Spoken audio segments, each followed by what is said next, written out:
आवन से हूँ भाव कुभाव अनख आलस भावे कुभावे अनख आवन से हूँ नाम जपते मंगल दिस दस हो नाम जपते मंगल दिस दस हो भाव कुभाव अनक आलस हो भावे कुभावे अनख आलस हो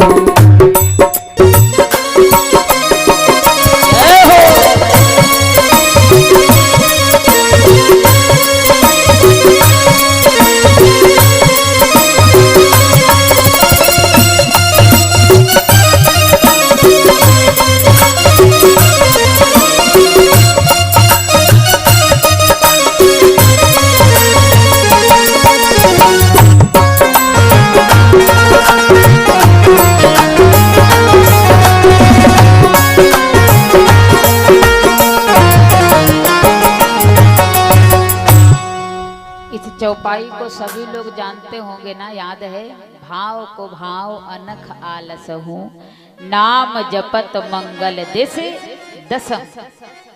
भगवान का नाम चाहे भाव से लीजिए, चाहे कुभाव से लीजिए, चाहे अनख से लीजिए, चाहे आलस से लीजिए, हर प्रकार से लाभदायक होगा। भाव का अर्थ समझ रहे हो? चाहे बड़े भाव से ताली बजा करके राम राम कहिए, भगवान कहते हैं तो भी व्यर्थ नहीं जाएगा। और चाहे कुभाव से लीजिए, कुभाव का अर्थ है जैसे हम आपसे कहें राम राम कहिए, आपका मन नहीं है तब हूँ बिना मन के राम राम कह रहे हैं। तुलसीदास जी कहते हैं ये भी राम का नाम व्यर्थ जाने वाला नहीं है, इसकी भी काउंटिंग होगी ऊपर। अनख, अनख माने गुस्सा, कोई गुस्सा से भी भगवान का नाम ले दे तो भी व्यर्थ नहीं जाएगा।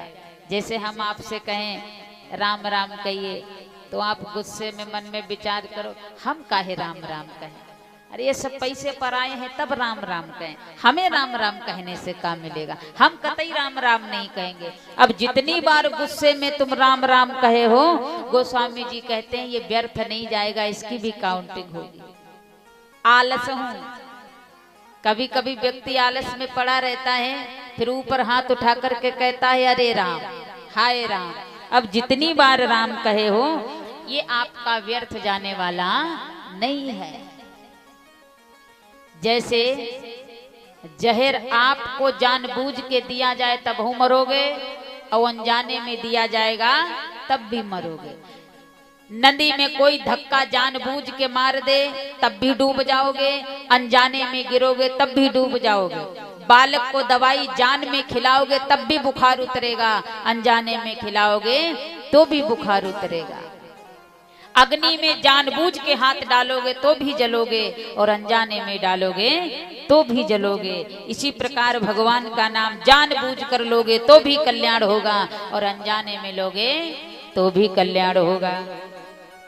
किसी कवि की बड़ी सुंदर रचना है कि अमृत है हरि नाम जगत में, अमृत है हरि नाम जगत में, और छोड़ विषय रस पीना क्या, हरि नाम नहीं तो जीना क्या, हरि नाम नहीं तो जीना, हरि नाम नहीं तो जीना।